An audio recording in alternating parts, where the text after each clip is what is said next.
যে তোমরা কি কখনো মাশরুম দেখেছো? মাশরুম যেটাকে আমরা ব্যাঙের ছাতা বলি, দেখবে মাশরুমের উপরের অংশ বড় এবং নিচের অংশ সরু থাকে। ঠিক সেই রকম দেখতে একটি শিলা হলো মাশরুম শিলা। ঠিক আছে, তো আমরা এর ডেফিনেশনটা দেখে নিচ্ছি। বায়ুর অবঘর্ষণে শিলার নিচের অংশ বেশি ক্ষয়প্রাপ্ত হয়। শিলার নিচের অংশটা বেশি ক্ষয়প্রাপ্ত হয়, উপরের অংশ বড় ও নিচের অংশ সরু থাকে, তাকে আমরা মাশরুম শিলা বলি। তো এই রকমের মাশরুম শিলাটা হয়। ঠিক আছে, এরকমের নিচে কি থাকে? নিচে সরু থাকে। আর উপরে কি থাকে? উপরে ভারী, মানে ভারী শিলাটা থাকে, সেটাকেই আমরা বলি মাশরুম শিলা। তো এটা খানিকটা দেখতে কার মতো আছে?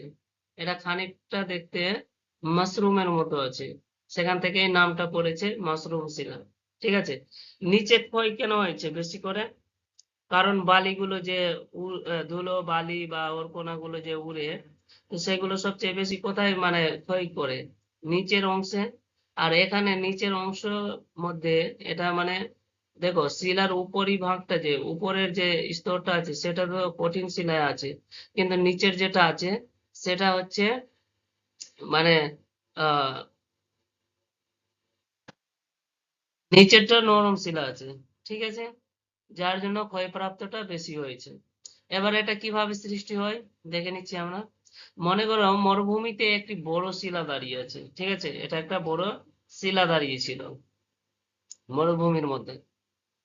বাতাস বইছে, কিন্তু বাতাসের সঙ্গে উড়ে যাওয়া অধিকাংশ বালিকণা ভূমির খুব কাছ দিয়ে যায়। ঠিক আছে, ভূমির কাছ, এটা ভূমি আছে এর কাছাকাছি দিয়ে যাচ্ছে। ঠিক আছে, তাই শিলার নিচের অংশ বেশি আঘাত লাগে, উপরের অংশে তুলনামূলক কম আঘাত লাগে।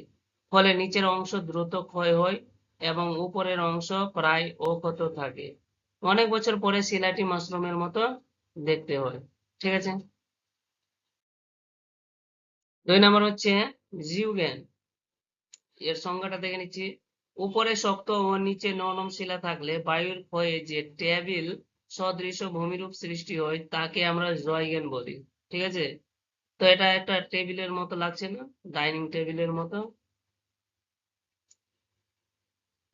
কিন্তু এর আকারটাও মোটামুটি খানিকটা কার মতো আছে?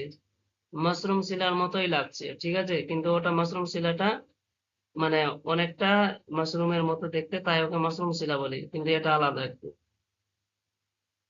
এটা কি আছে? Hard rock above and soft rock